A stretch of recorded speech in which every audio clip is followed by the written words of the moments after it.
بسم الله الرحمن الرحيم. الحمد لله رب العالمين بارئ الخلائق أجمعين باعث الأنبياء والمرسلين، ثم الصلاة والسلام على خير خلقه العبد المؤيد والرسول المسدد حبيب إله العالمين أبي القاسم المصطفى محمد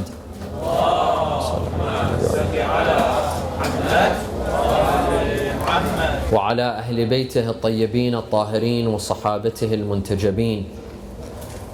صلى الله عليك يا رسول الله، صلى الله عليك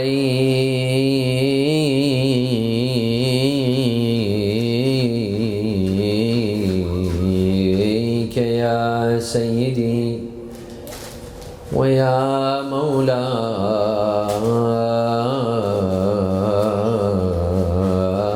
يا أبا عبد الله،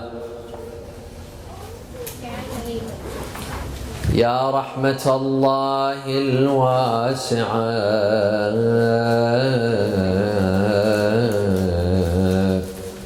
ويا باب نجاة الأمة ويا عبرة كل مؤمن ومؤمنة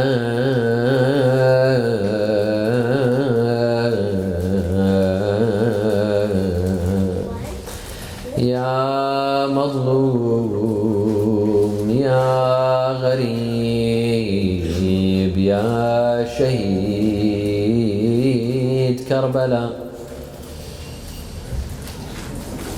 يا ليتنا يا ليتنا كنا معكم سادتي فنفوز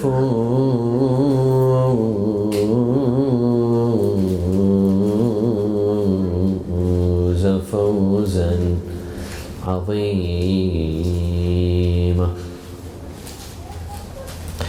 أعوذ بالله من الشيطان الرجيم. بسم الله الرحمن الرحيم. قل للمؤمنين يغضوا من أبصارهم ويحفظوا فروجهم ذلك أزكى لهم إن الله خبير بما يصنعون. صلوا على محمد وآل محمد.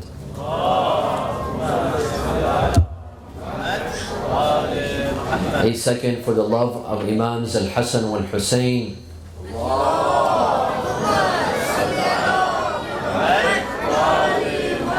A third for the love of Al-Qasim ibn Al-Hassan with your loudest voices.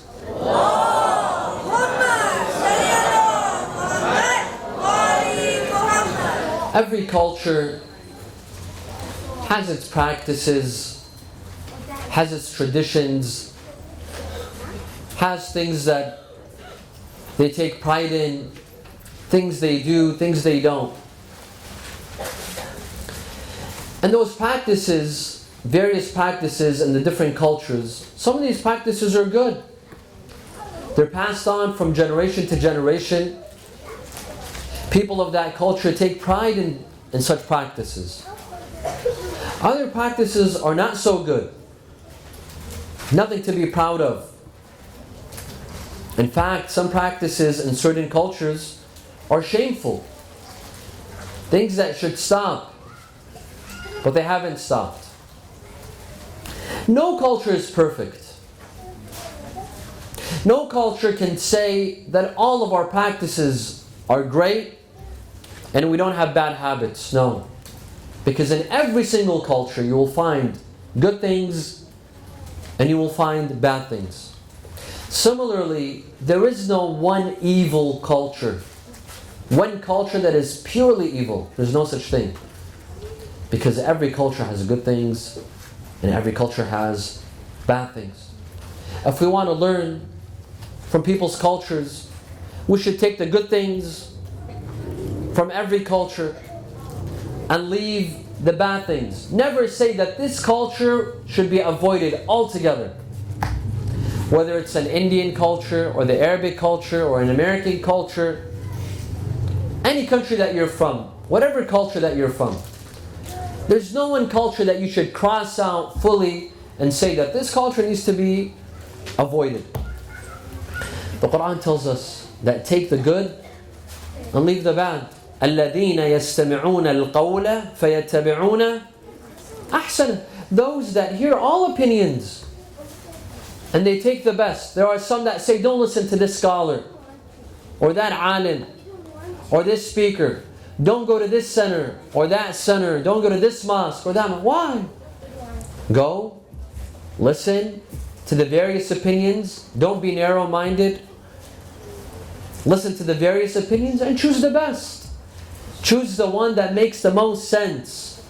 Choose the opinions that are most compatible to the Quran and to the traditions of Rasulullah and His holy household. Coming back to culture. Western culture, like every other culture, has things that are good, things to be proud of, things that we should take and learn from. And it has certain things that we shouldn't learn from. Like what? For example, respect for time. In Western culture, you will find something that doesn't exist back home. And that is respect for time. When you are given an appointment, whether at a government office, or at the doctor's, or at school, or whatever, people have respect for time. People don't waste your time. While back home, we don't have so much respect for time. Here you will find respect for the law. No one is above the law. Even the president, even the prime minister, everyone goes according to the law. Back home, law? There's something called law? Everyone wants to beat the law and live above the law. In Western culture, you find order and organization. Things are organized. People drive in an organized fashion. You know how to drive. You can go out in the streets and you will have peace of mind that no one will barge in on you and try to cut you off. But can you drive in Iraq or back home in our countries? Because there's no law. There's no organization. For example, part of Western culture, staring is rude. You don't see people staring because staring is considered to be rude. Back home, all you see is stares. All you see is getting stared at. Part of Western culture is that everyone exercises. Everyone goes to the gym. Everyone remains fit, in shape. Here, when you see people jogging, something normal. When you see people running, something normal. Back home, when you see someone running, there might be a car bomb. There might be an explosion. Otherwise, you don't see someone jogging out in the street. You don't see someone running. It's not an ordinary scene. This is part of Western culture. Here, everyone works. No one sits at home lazily. No one says that I am unemployed, sleeps till 12 noon or 1 p.m. and doesn't go to work. Here, everyone works. Men, women, teens, everyone works. There's a culture of working. Part of Western culture is democracy and majority rule everywhere, whether it's in the government, in the workplace, even at home. Everything goes by democracy.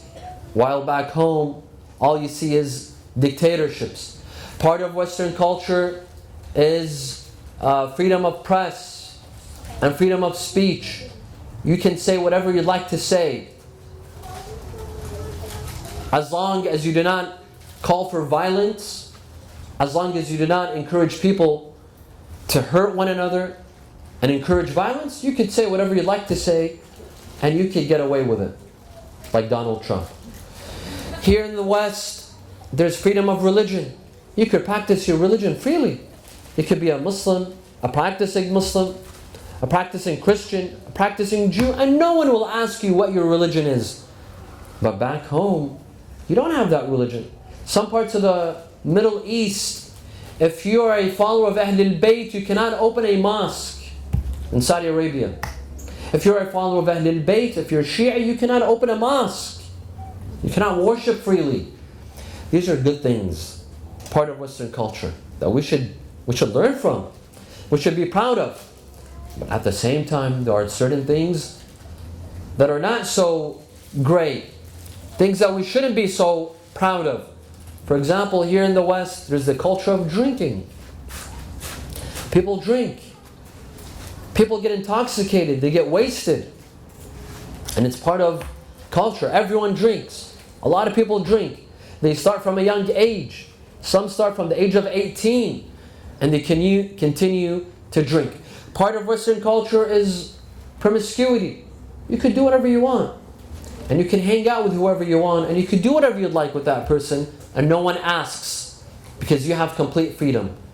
So if you see someone who's promiscuous, that is their choice. That's part of their culture. Here you find bars, nightclubs, and so on and so forth. These are part of Western culture. Part of Western culture is weak family ties. Family get-togethers is very few. Respect for family members is not that much. Here, part of Western culture, you have homes for the elderly. Something that we don't have back home. Here, if children, and when I say children, I mean people in their 30s and 40s, if they get sick of their parents that are old, that have Alzheimer's, they can't take care of them, they put them in homes for the elderly. We don't have that back home. We take care of our parents till the last minute, and we are honored to do so. Hence, here in the West, you will find things that are good, we should learn from, and there are some things that are not so great. Sallallahu ala Muhammad wa ala Muhammad.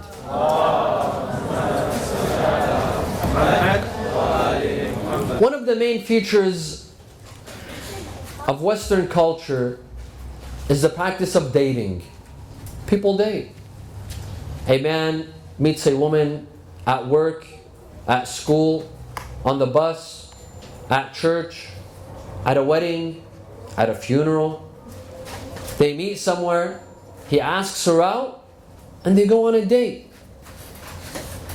The typical date is going to a movie, and then a dinner, and then God knows what else happens. Part of Western society, part of Western culture is that you date to get married. How else do you get married? Through dating. You date one person, 2, 3, 4. Eventually, you fall in love with someone that you've dated long enough, and finally you decide on getting married. However, sometimes dating is not for marriage. Dating is not for serious reasons. Some people date for fun, for entertainment, for recreational purposes, or just to satisfy certain desires. Some people even skip the dinner part. They simply go to a bar, they pick up someone, they bring them home, they don't even know their name, they don't even know their first name, let alone their last name, and then they get themselves in a mess. The next morning, that person leaves and they never see them again.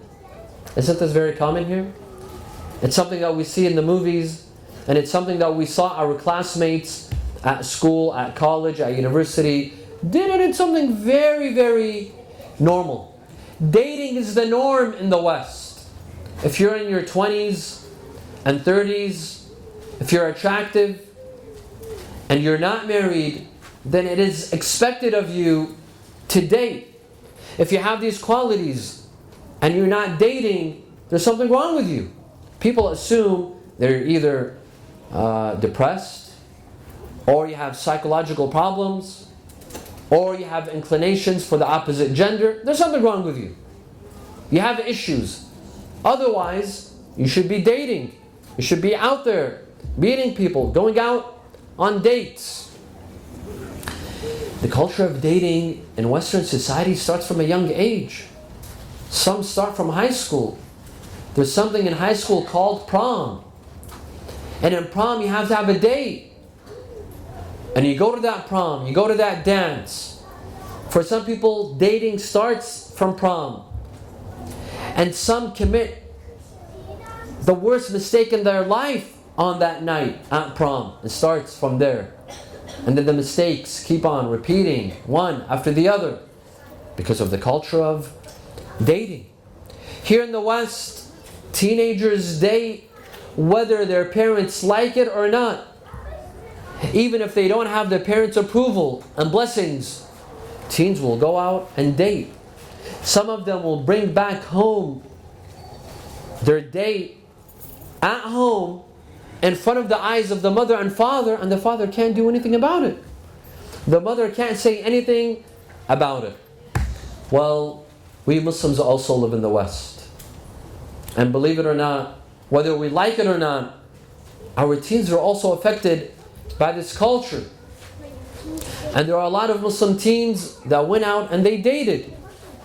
And they drifted part of this culture. There are others that ask the question that in Islam, are we allowed to date? Is dating halal? Is it haram? You know, yesterday we talked about reform in Islamic law, right? And we gave examples of how certain laws changed and how there are contemporary jurists that are coming out with new fatwas. Well, is dating one of them? Will one jurist come out and say in the near future that dating should be allowed and should be halal? Some ask that if we don't date, then how will we get married? How will we meet our future spouse, our future husband and wife if we didn't date for a couple of months? How else are we supposed to get married in these nations? Before we answer, my dear brothers and sisters, before we say that dating is halal or not halal, or should it become halal, it is not enough for me to tell you that it is haram and that is it. That's not convincing enough. First, come with me. Let us discuss the pros and cons of dating, the advantages and disadvantages of dating. Why should we date? Why should we not date?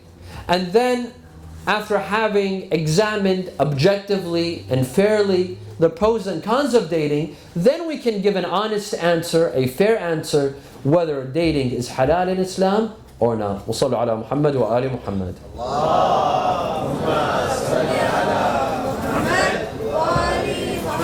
Let's start with the pros. Let's start with the pros of dating. Number one, dating is trial and error. You go out with someone, you go out on a date, you meet the person, you get to know the person, and the whole point is to discover whether this person is compatible with you or not. Can you live with this person for the rest of your life or not? If you thought that this person is compatible, you put them on hold or you keep them around, and then you go on another date with another person to see is the second person compatible or not. So it's a trial and error. You keep on trying, you go through a couple of people, a bunch of people, until you finally find someone who you think is compatible to you while the others weren't, or this person is the most compatible to you more than the rest, and finally decide on marrying that person. Let me give you an example, even though this example is a bit different, but it's on the same lines. When you're buying a house, do you buy the first house that you find? No. You see what's on the market around your area, around your neighborhood. You go and you look at least 10 different homes, trial and error, until you find the house that you think you're most comfortable with, and you buy it. Same thing when you buy a car. You don't buy a car from the first dealership that you set foot in. You go to different dealerships. You look at different cars. You see what's there to offer. What's the best offer? The best car with the cheapest price, and you buy that car. Of course, marriage, I'm not comparing marriage to buying a car or buying a house. But but it's on the same lines as in you're making a very big decision. While a car you could, sell. If you didn't like it, you could go ahead and sell it. Well, you can't sell your husband, unfortunately. And you cannot sell your wife to someone else. So you have to keep them forever. So isn't it better that you keep on trying to find who is most compatible to you? There are some, as soon as someone comes and proposes, they say yes. And they accept. Well, what do you know? Maybe someone else will come, someone better. Why rush? There's one thing that you do not want to do in marriage, and that is, you do not want to rush. You want to take your time. You want to make sure that when you make the decision of getting married to this person, that person is the most compatible person. So that you don't have regrets. You don't tell that person later on that I made a mistake and I regret marrying you. No.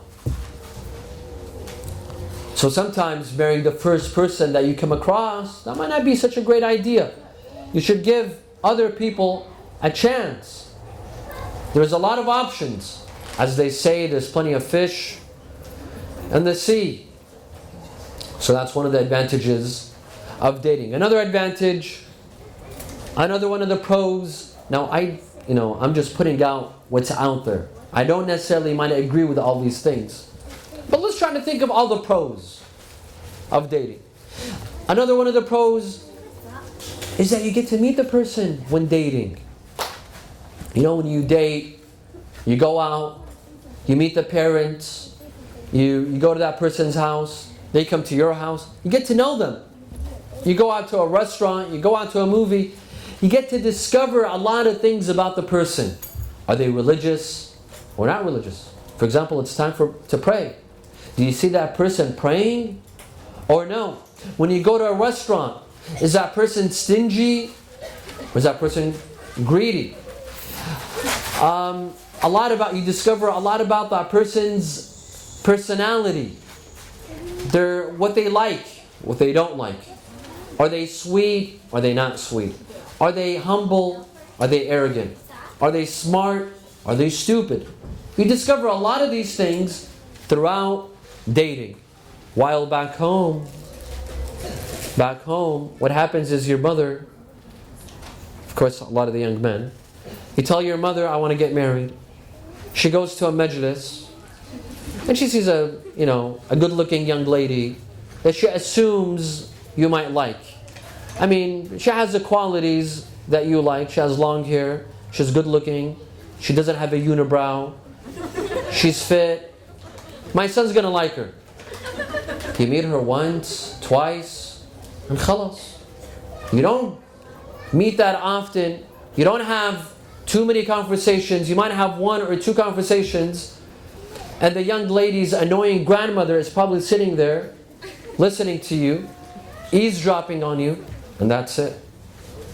What happens is you get married to someone that you barely know.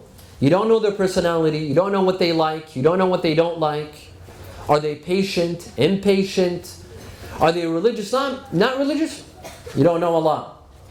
So what dating, the advantage of dating is you get to know the person before marriage, before the commitment. While a lot of marriages back home is that you get to know the person after marriage. Now, do you want to get to know the person before marriage or after marriage? That's a big deal. That plays an important role in your marriage.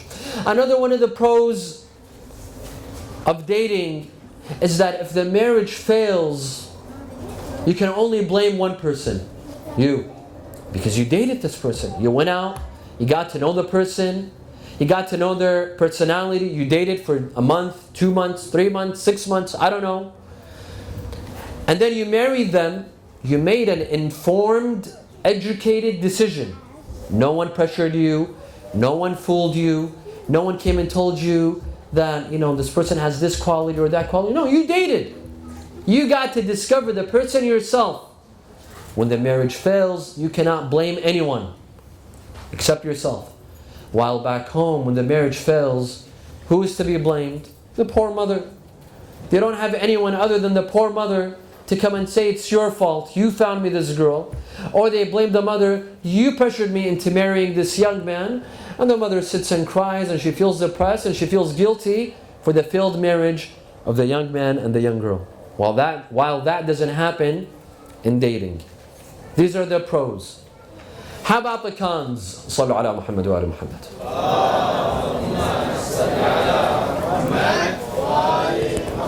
Now we have to be fair. We want to take a good look. We want to be objective and study the culture of dating from every single angle.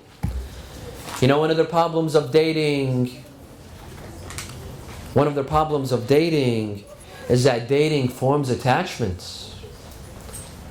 A couple, they date for a month, 2 months, 3 months, and they get attached. They start developing feelings for one another. They fall in love. And they get really emotionally attached. And a lot of times with dating is that they break up. They date for a while and they break up. Now what happens now that you've broken up and you formed an attachment and you've fallen in love with this person? What happens? You fall into depression. You start crying and you become sad and you start listening to sad songs. And you can't get out of bed, and you don't eat, and you can't study, and this is one of the cons of dating. And you know who has it the most? Who gets it badly? The young ladies, the girls. Because guys, they're not as emotional as girls. Guys, when they date, no matter how much they fall in love, but at the end of the day, they could move on. But girls are a lot more emotional. Especially if they heard the word I love you from the guy. They're never going to forget it. They're never going to forget, especially their first love, the person who they fell in love with the first time. They get emotionally attached. And a lot of times dating leaves people highly scarred. Highly scarred. And what happens is, this person is so attached, even though they broke up and they're no longer together, their parents want them to, introduce her to other guys. She says, no, I don't want to get to know anyone. Right? Hasn't this happened? She says, I don't want to get to know anyone. You know what? I've decided not to get married. Of course, that's not true. She wants to marry her ex. But because they broke up, because they got in a breakup, and it's very depressing. And this is what some call broken heart syndrome, where some people have to suffer from. For approximately up to 3 months, some people suffer from broken heart syndrome. For some others, it's a lot longer. 6 months, a year, 2 years. You can't get over this person. They get into severe depression. There's some people, because of dating and their breakups, they have to take antidepressants. Some start smoking. There's some that start drinking. There's some that do drugs. There's some that even contemplate committing suicide. My father, Sayyid Al-Qazwini, he says when I moved to Los Angeles in the 80s, I received a phone call telling me that there's a funeral. We want you to come and pray over a body. He said, I went. I arrived. And I saw that people were weeping and crying. And there was a mother and father, they were crying. And I saw the picture of the deceased. He was a young man, maybe 17, 18 years old. So I asked people, I told them, what's going on? How did this young man die? Someone told me, Sayyidina, we'll tell you later. Just pray and finish and we'll tell you later. He said, I performed Salat al-Mayyit. As I was walking to my car, the uncle of the young man, he came to me. He said, Sayyid, do you know how he died?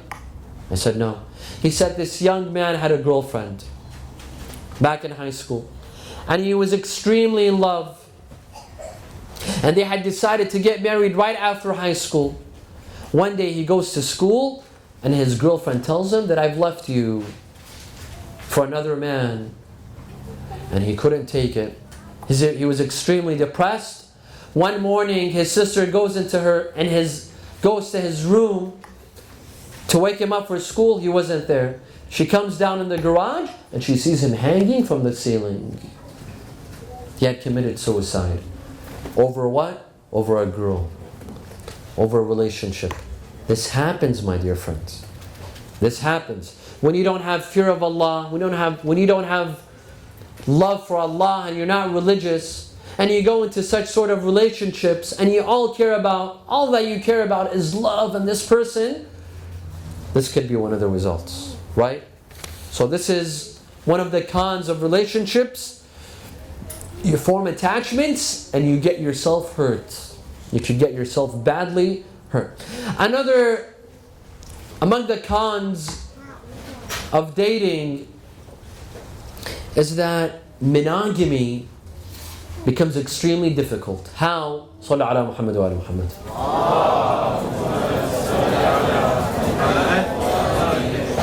You see, if you've spent your 20s and your 30s dating, every weekend you have a date, every month you have a new girlfriend or a new boyfriend, and you keep on dating. So by the time you're married, you've dated over what? 50 people, 60 people? I don't know, God knows how many people they've dated before they get married. Now, they want to spend their life, the rest of their life, with one person only? Do you know how hard that is? To remain monogamous? That's like going to an open buffet for 20 years, to an open buffet restaurant where you have so many choices, and then after that you're told you have to have spaghetti for the rest of your life. You're not going to take it. You're going to take it for a year, 2 years, and then you're going to want to go back to that open buffet restaurant. You can't have the same food for the rest of your life when you were having various kinds of food every day for 20 years. And that's what dating does. When you're out with a different person every weekend, every month, you're going to bars and you're going to restaurants and you're going out and you're enjoying yourself. All of a sudden, you're married to one person and you're told you have to stick to this person for the rest of your life. That marriage is doomed to failure. That is why in the West, especially in the United States of America, you have two problems. One, the rates of divorce. People divorce. One of the reasons, I'm not saying that this is the sole reason, but one of the reasons is that people can't be monogamous. They find it too difficult to be monogamous because they've dated so much and they've been with so many people. Now they have to spend their life with one person. It's hard. This is one problem. And another problem, the worst problem, is infidelity. And one of the causes of infidelity is that too much dating. That is why here in the West, you will find people, they have a difficult time committing. That is why you see people delaying marriage till their late 30s, maybe early 40s, mid 40s. They can't commit. Why? Because the thought of not being able to date, not being able to be with other people, and having to commit to one person for the rest of their life, for them that's hard because they got used to dating. Being monogamous is hard. That is why they have a hard time to commit. So that they keep on delaying marriage. They keep on delaying. Right? This is one of the problems of dating. Another problem of dating, of course, it encourages promiscuity. Dating encourages promiscuity. And what comes with promiscuity is STDs, unwanted pregnancies, people committing abortions, children being born out of wedlock, children going up not knowing who their father is, children being abandoned on streets, sidewalks, alleyways. You know how many kids grow up in these societies not knowing who their father is? How does this happen? This is one of the problems of dating. This is among the problems of dating, right? Another problem of dating is that it encourages promiscuity, and it it's it develops the need for intimacy, right? You see, the need for intimacy is different from the need to eat. When you're hungry and you eat, khalas, you're satisfied. You don't need to eat any longer, right? But the need for intimacy is that the more you feed it, the more it grows. There are certain desires that we have. With eating, as soon as you feed it, khalas. But with those kind of desires, the more you feed it, the more it grows. It's like a fire. When you pour fuel on fire, it's not like water. Water turns off a fire. But when you pour fuel on fire, the fire keeps on growing. The flame keeps on growing. It's the same with certain desires that human beings have. The more you feed it, especially in unlawful means, it grows and grows and grows. And sometimes it grows into indecent behaviors. Into, indecent behaviors. Things that are not normal. Because you've done so much that you get bored. Some people, they ask me, what is the reason behind homosexuality? I told them, you know what? I don't know. There could be a lot of reasons. Could it be natural, or is it from society? I don't know. But there's one thing that I know. That people, they dwell so much on certain desires, and they try out everything. They do this, they do that, Eventually they get bored. And then they say, you know what? I've done so much. Why don't I turn to the other gender? Because I got bored. I already saw this. I already, as they say, been there, done that. I got bored. Now let's try new things. Right? And a lot of people, they slipped in that slope because of excessive feeding of that desire. That's very dangerous. And dating encourages that, because you're with a different person every couple of nights, every weekend, every month. And that could be a very slippery slope. Among the problems of dating is that it's distracting. If you're in college and you're dating, do you think you can concentrate on your studies? On your books? On your reading? On your exam? If you just started working, can you concentrate on work? On the promotion that you'd like to get? The scholarship that you'd like to get? No. A lot of teens, a lot of youth, a lot of college students, those that date, they end up doing bad in school because they can't concentrate. Dating is a distraction. You're always on your phone. You have to answer. You have to meet up. You have to go out. You have to hear the opposite, You have to hear your mate nag. No, this kills your time. This is distracting. And it could destroy your career and your school. Sallu ala Muhammad wa ala Muhammad.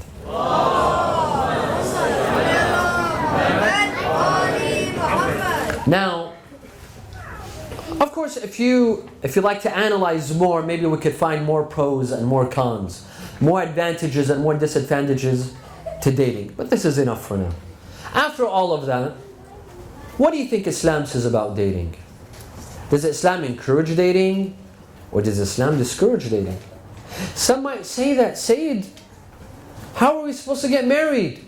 We don't live in Iraq or Iran or Pakistan or Lebanon or Afghanistan. We live in Canada.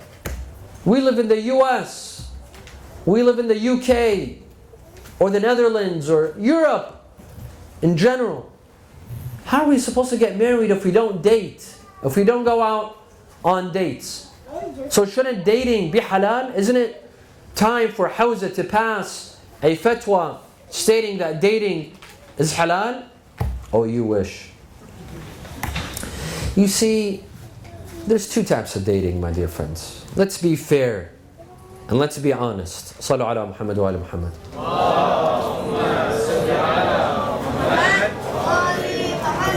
There's two types of dating.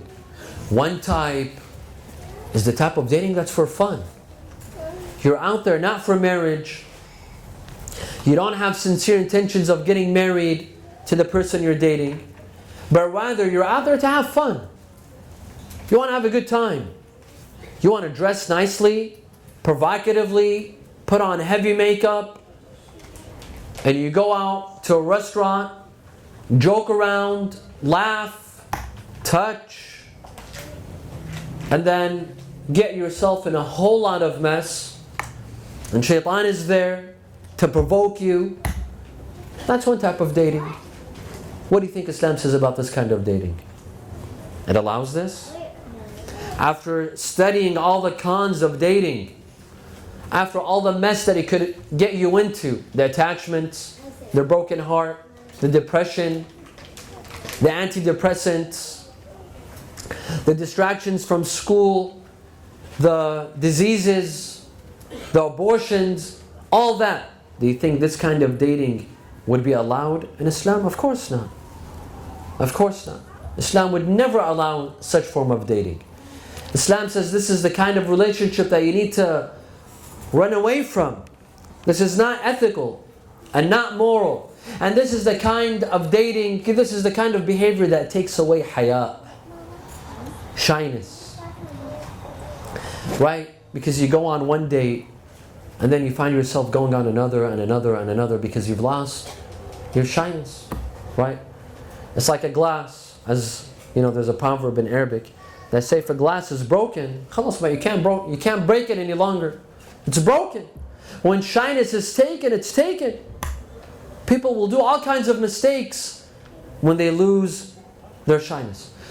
Well, some people say, well, what if I go out on a date with someone that I like and I find attractive, but we won't do anything? Right? We won't do anything. We'll just go on a dinner. We'll go out in the city. We'll go out for a walk at Stanley Park that I have yet to visit on this trip. We'll go out somewhere romantic, but we promise nothing will happen. We'll keep our distance, and we're just having a good time, but nothing physical will happen. Sounds nice. Sounds interesting. But who are you trying to fool? There's a hadith that says whenever two people are alone, who's the third wheel? Shaitan. Shaitan is always the third wheel.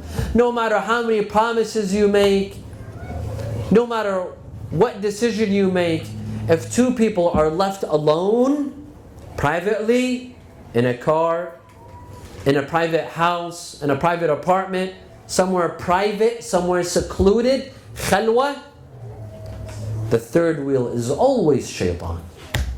It's always shaitan. Shaitan says that I will not leave these two people alone until I get them to make a mistake. So don't tell me that you're just going to go out and have a good time but you won't do anything. Do you have an insurance policy that you won't do anything? Who says you won't do anything? Shaitan is always there.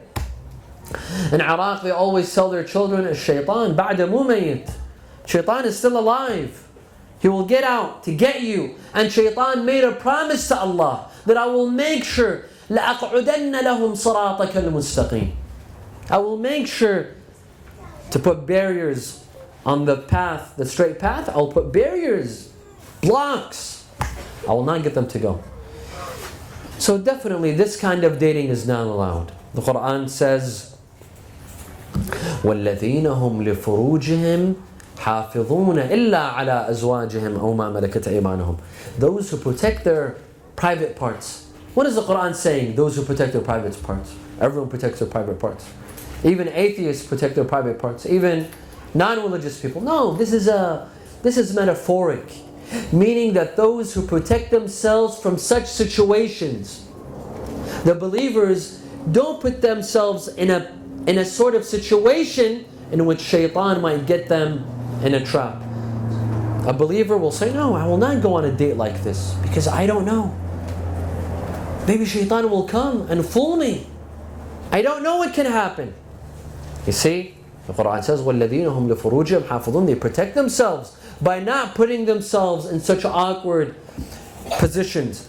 And another verse in the Quran, وَلَا تَقْرَبُوا الزِّنَا إِنَّهُ كَانَ فَاحِشَةً وَسَاءَ سَبِيلًا. Do not go close to fornication.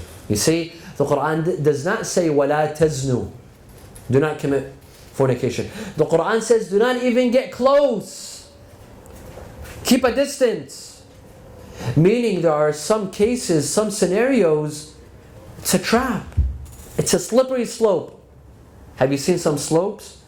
As soon as you put your feet, you lose control. Khalas. You lose your control. It's like snowboarding. Once you fall, once you make the first step, there's no going back. In dates like this, when you dress provocatively, when you go to a provocative place, there's music, there's dancing, it's a club, wherever it is, there's no one watching you, especially if it's secluded, it's only you and that person, shaitan will definitely be there. It's a slippery slope. You can't stop. There's no going back. This sort of dating is definitely banned in Islam. This is one form of dating, and then there's another form. Sallu ala Muhammad wa ala Muhammad.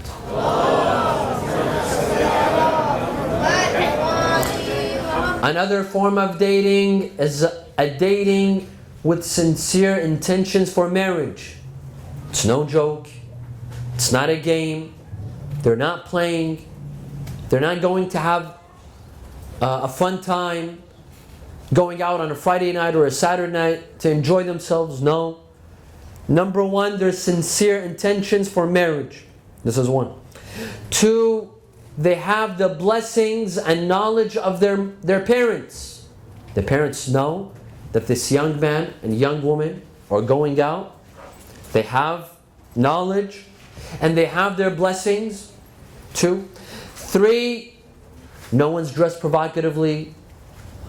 No one has a lot of makeup on, heavy makeup, or provocative clothing, a lot of skin showing. No, hijab is respected. Dressed properly, good hijab. Four, they go out to a public place. And when I say a public place, I don't mean a bar or a club. No, somewhere that's respectful, somewhere where others are seeing them, watching them. They're not secluded. They're not sitting privately like an open cafe where people could see them. And they sit and they discuss marriage.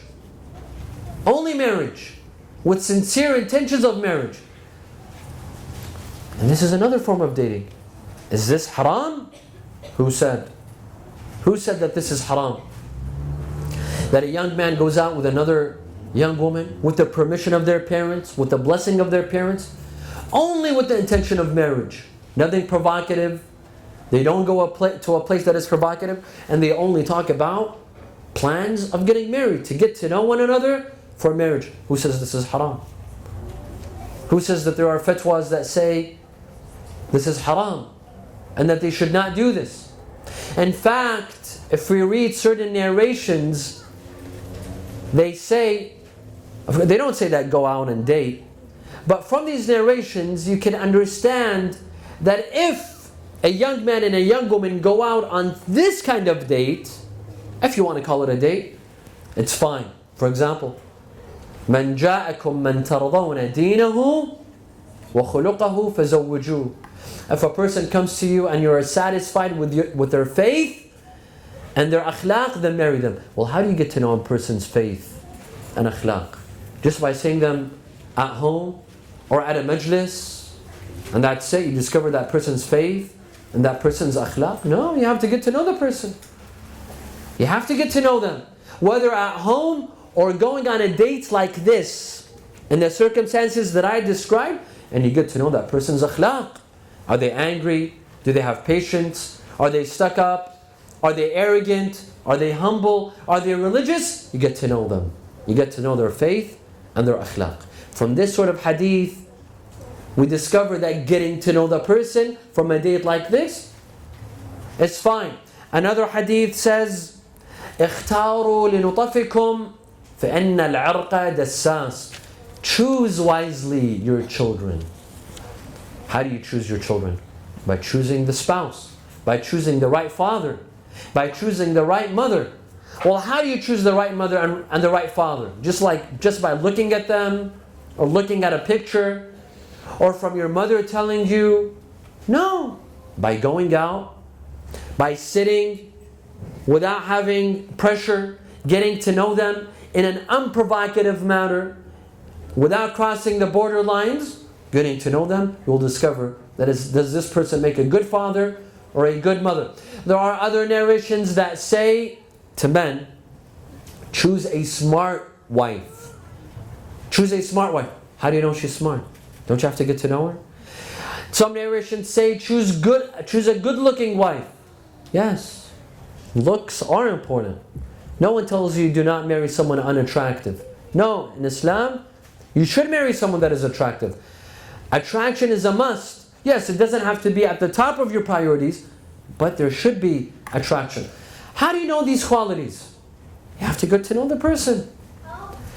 So, this form of date, going to a place unprovocatively, being well dressed, hijab is preserved, the blessings of the parents, with the knowledge of the parents, the permission of the parents, without going to a place that is secluded, somewhere in public, to discuss marriage and only marriage, with sincere intentions of marriage. Who says this is haram? However, you have to make sure that you don't cross the boundaries. You don't cross the limits. You don't cross the red lines. Sallu ala Muhammad wa ala Muhammad.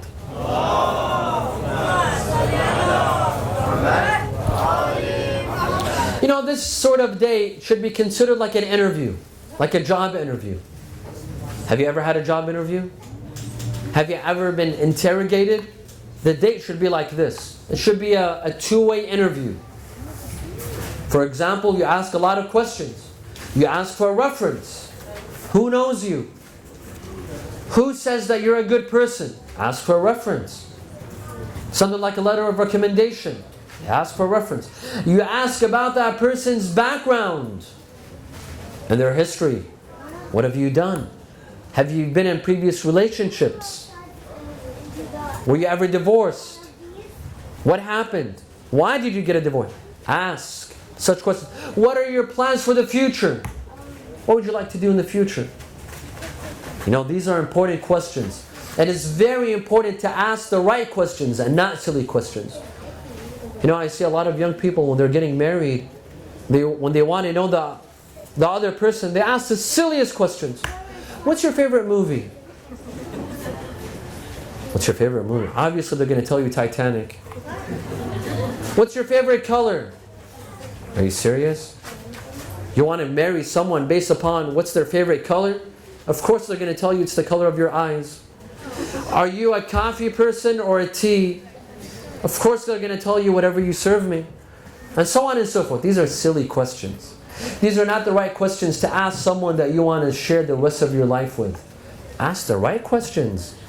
The questions that matter the most. Right? Ask questions that will make it or break it. Right? Ask hypothetical questions. Like for example, a young lady should ask the young man, you know, what would you do if I took off my hijab? Would you allow me to take off my hijab? Or would you divorce me? Or what is it that you do? Or the young man should ask like a hypothetical question like, you know, what would you do if I changed my job and I started to own a liquor store? Or if I stopped praying? Or, you know, these are the important questions to ask. And this is how you discover, does this person make a good father? Does this person make a good mother? It's a job interview. It's an interrogation. At the end of the day, you're choosing someone that you will spend the rest of your life with. وصلوا على محمد وآل محمد.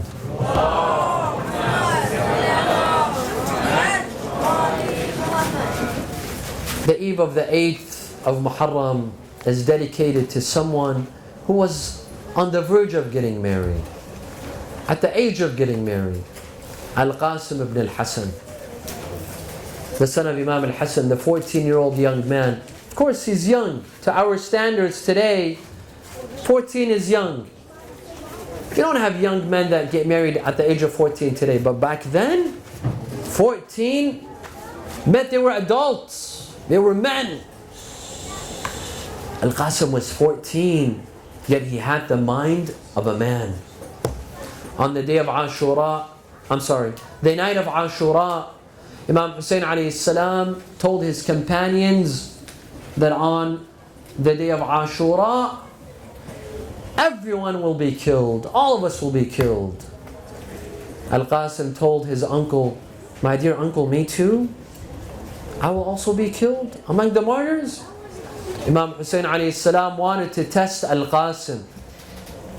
He wanted to test his mind and faith. He told him, وَبُنَيْ وَكَيْفَ الْمَوْتُ عِنْدَكِ. He said, وَاللَّهِ يَا عَمْ فِي نُصْرَتِكَ أَحْلَى مِنَ الْعَسَلِ. My dear son Qasim, and how do you view death? He said, my dear uncle, I swear to God, if death means to support your cause, then death is sweeter than honey. He told him that you will be among the martyrs. On the day of Ashura, Al-Qasim came to ask permission to enter the battlefield. When Imam saw him, tears came to his eyes. He told him, my son Al-Qasim, you're the only remembrance that I have of my brother Al-Hassan. My brother Al-Hassan, he trusted me with you. You want me to give you permission to fight? How can I give you permission? Go back, my dear son. Al-Qasim, when he started crying, and he came back to his uncle Aba Abdullah, he came with a letter from his father Imam Al-Hassan, addressed to his brother Imam Al-Hussein.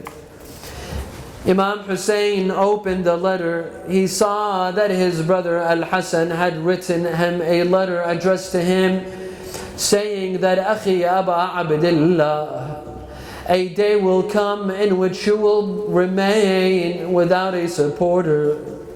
You will need every soldier that you have. Allow my son Al-Qasim to fight. Imam Hussein alayhi salam grabbed Al-Qasim. The nephew and uncle embraced. They began to cry. Imam Hussein then took out the turban of Imam Al-Hassan. He put it on the head of Al-Qasim. He gave him the sword of his father, Imam Al-Hassan. Al-Qasim was about to enter the battlefield. Imam Hussein told him, go to your mother's tent, Ramla. Go to your mother, Ramla, and say your last farewell. Al-Qasim goes to his mother Ramla. My mother Ramla, farewell. I'd like to say my goodbye to you. This is the last time that we meet in this life, and the next time we will meet will be in paradise.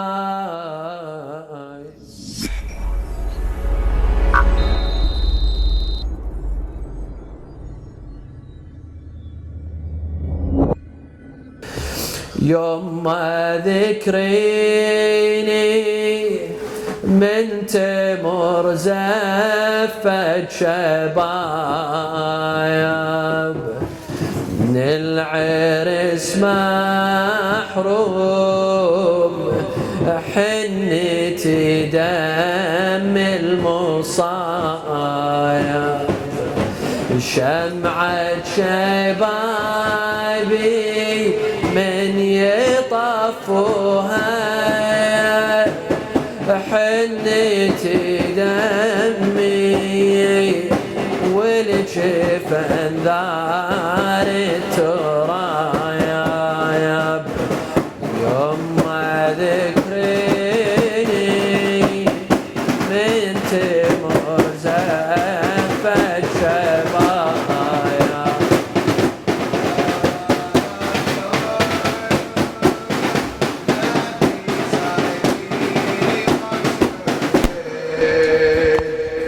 You fed me courage with your love from a young age. For raise me a queen, so a prince I'll die.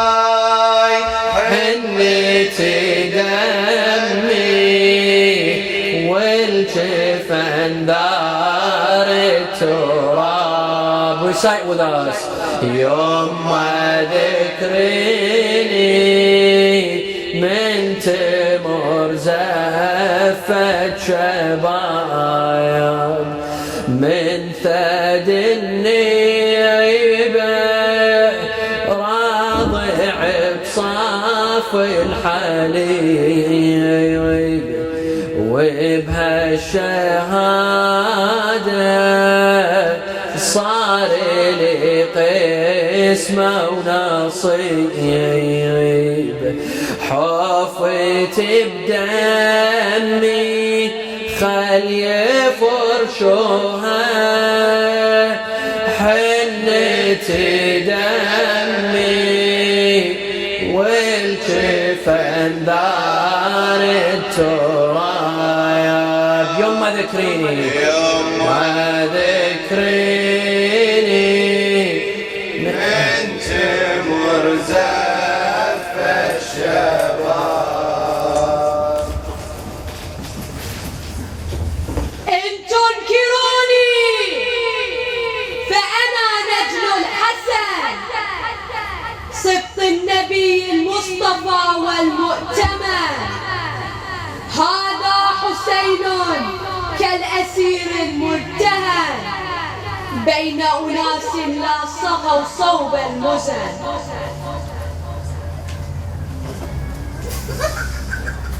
إن تنكروني فأنا نجل الحسن سبط النبي المصطفى والمؤتمن هذا حسين كالأسير المرتهن بين أناس لا صغوا صوب المزن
شبابي من يطفوها حنت دمي والجفن دار التراب يوم ما ذكريني من تمر زفت شباب of shadow awaits me this darkened grave, yet martyrdom sent pushes me to this house grave, and alone I'll sleep, no friend nor حنت دمي والجفن دار التراب يوم ما ذكريني من تمر زفت شباب أهلي وصوني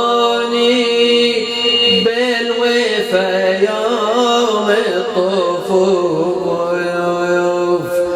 ومن دم وريدي يصبح خضاب الجفوف هذه وصيتي يلتسمعوها حنت دمي والجفن دار التراب يوم ذكرني تمر زفت شباب. Though not handsome dress, mother, I dress in my shroud. Though not my wedding, for my death, mother, be proud. And when you shed tears, mother, I'll reply. حنت دمي والجفن دار التراب يوم ذكرني من تمر زفت شباب. يوم المبارك أصبح الدين شهيد وافزع العمي من يظل بالطف وحيد.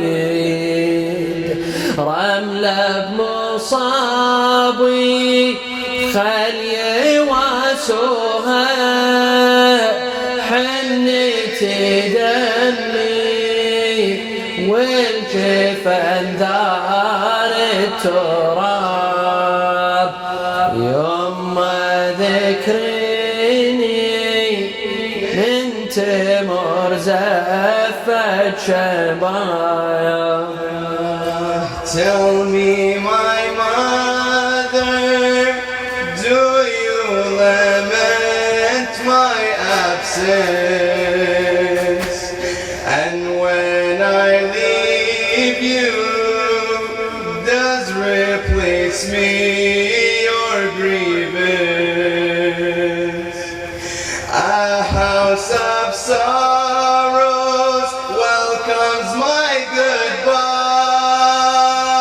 حنت دمي والجفن دار التراب يوم ذكرني من تمر زفت شباب. دهري التمي والتزم عمي برباي ما أعز عنا بهجتي وروحي ودماي. أمي بمصابي خل يفجعوها حنت دمي والجفن دار التراب يوم ذكرني من تمر زفت شباب. صاح أنا بديني ملتزم فرع وصول أفدي وجداني والأجر عند الرسول. وأمي الزهرة خليها النوها حنت دمي والجفن دار التراب يوم ذكرني انت مرزفت شباب. If with my honor I etch my name within gold, and times remember the name of your household. Either they forget or for me they cry. حنيت دمي والجف انذار التراب.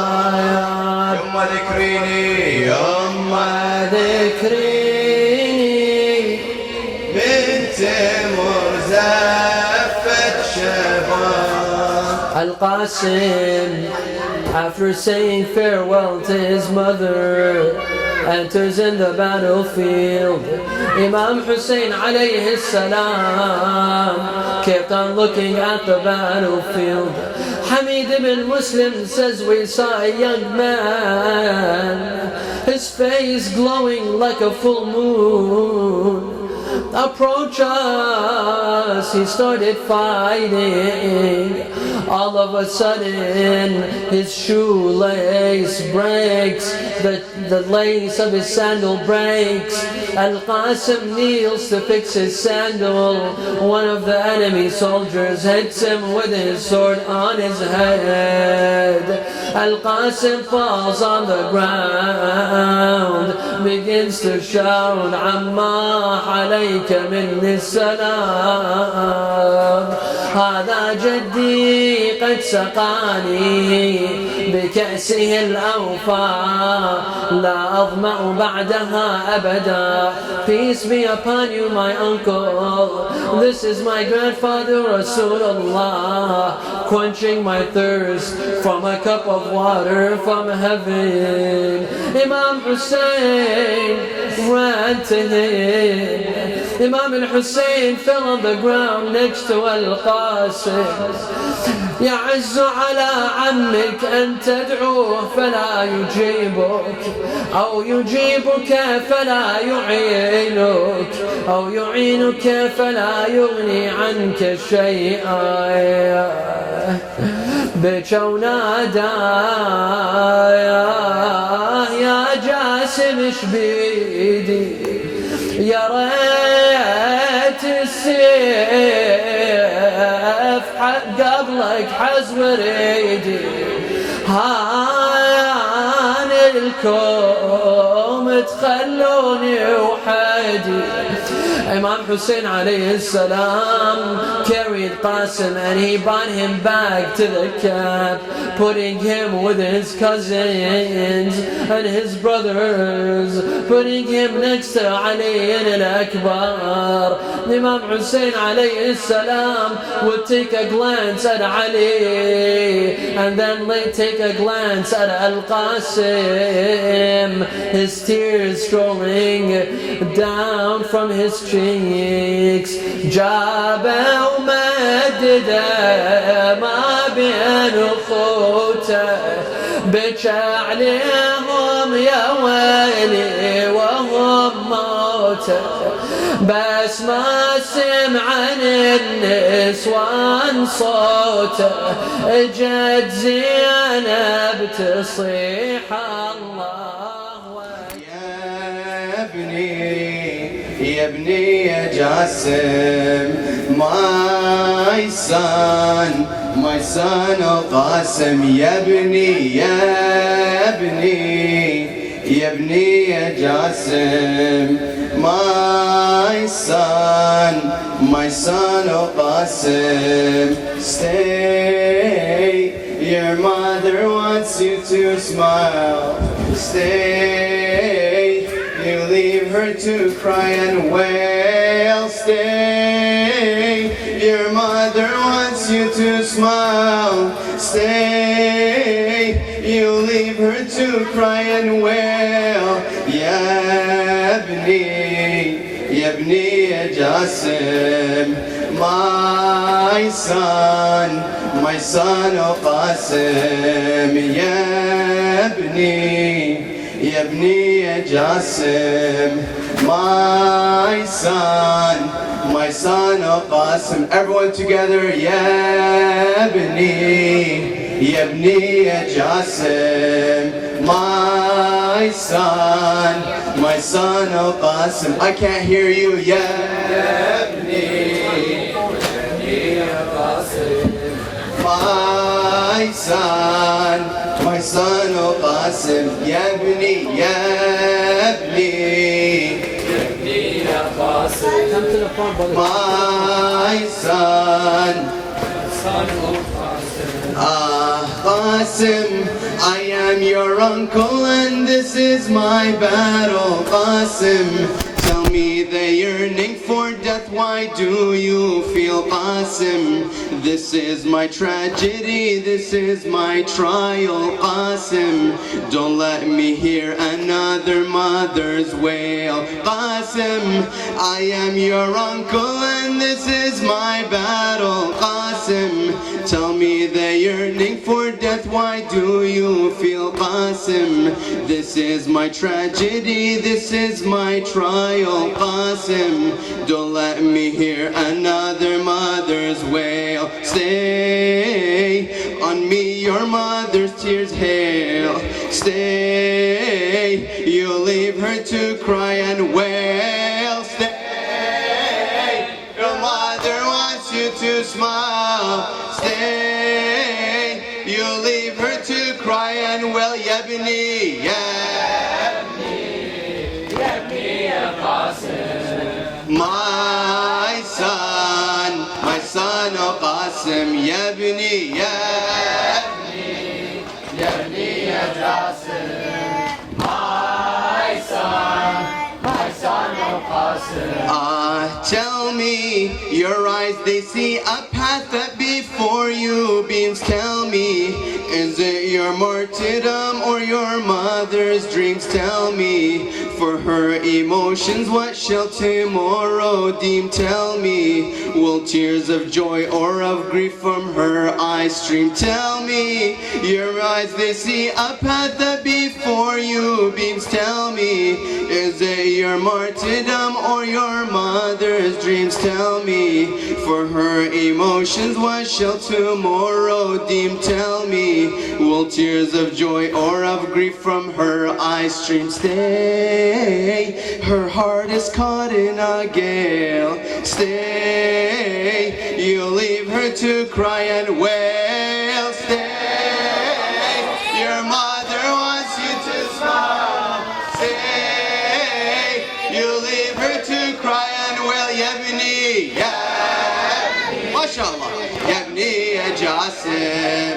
My son Al-Qasim. Yabni, Yabni, Yabni Qasim. My son Al-Qasim.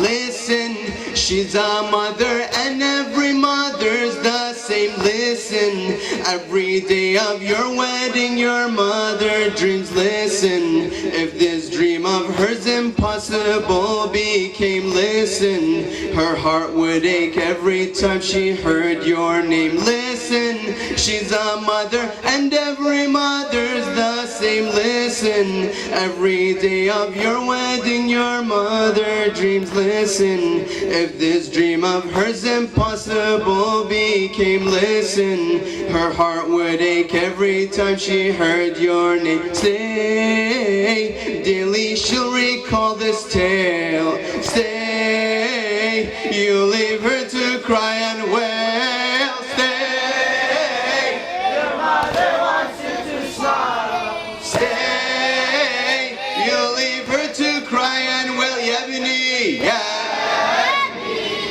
Yabni Qasim.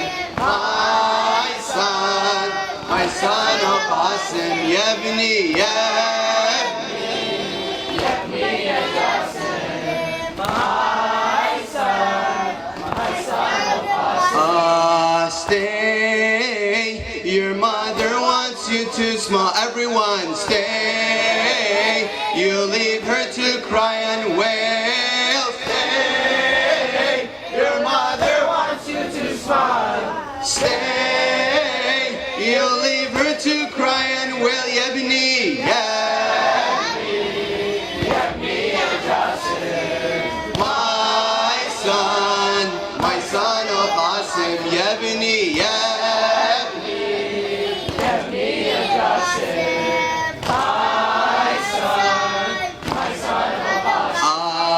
her heart she entrusted to you, left it in your hands. Her heart she gifted to you, all its rivers and lands. Her heart and slipped through your hands with the grains of its sand. Her heart, so tell her why with no heart your mother stands. Stay with the one who'd sway your cradle. Stay, you leave her to cry and wail. Stay, your mother wants you to smile. Stay, you leave her to cry and wail. Yabni,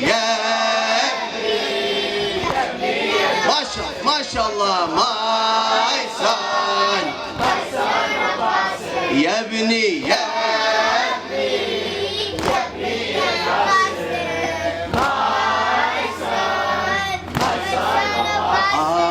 her eyes would wake in the morning, longer for your sight. Her eyes would wake in the morning, longing for your sight. Her eyes saw all as darkness, but saw your face as light. Her eyes yearned the comfort of your eyes when left in fright. Her eyes, for but a glance of you, the world they would fight. Stay, without your sight, her skin pale. Stay, you leave her to cry and wail. Stay, your mother wants you to smile. Stay, you leave her to cry and wail. Yabni,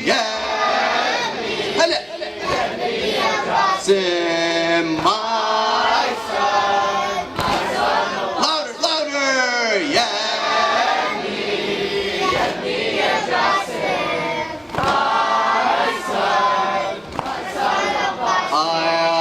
your eyes, they yearning for martyrdom. In them I find your eyes make me realize you won't sleep if left behind. Your eyes look like Hassan's eyes when with me they aligned. Your eyes and my brother's requests I've never declined. Stay or go and embrace this trail. Stay, you leave her to cry and wail. Stay, your mother wants you to smile. Stay, you leave her to cry and wail. Yabni, Qasim, my son, Yabni,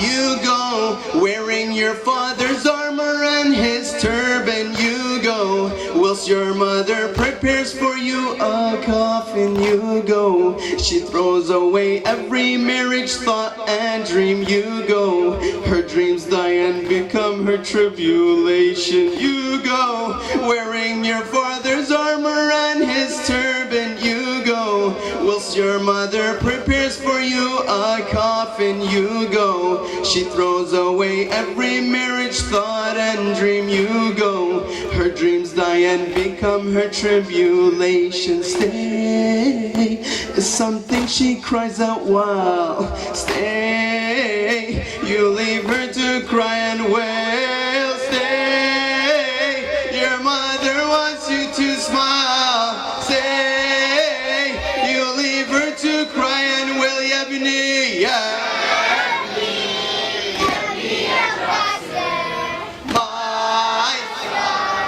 my son Al-Qasim, Yabni, my son. You go wearing your father's armor and his turban. You go whilst your mother prepares for you a coffin. You go, she throws away every marriage thought and dream. You go, her dreams die and become her tribulation. Stay is something she cries out while. Stay, you leave her to cry and wail. Stay, your mother wants you to smile. Stay, you leave her to cry and wail. Yabni,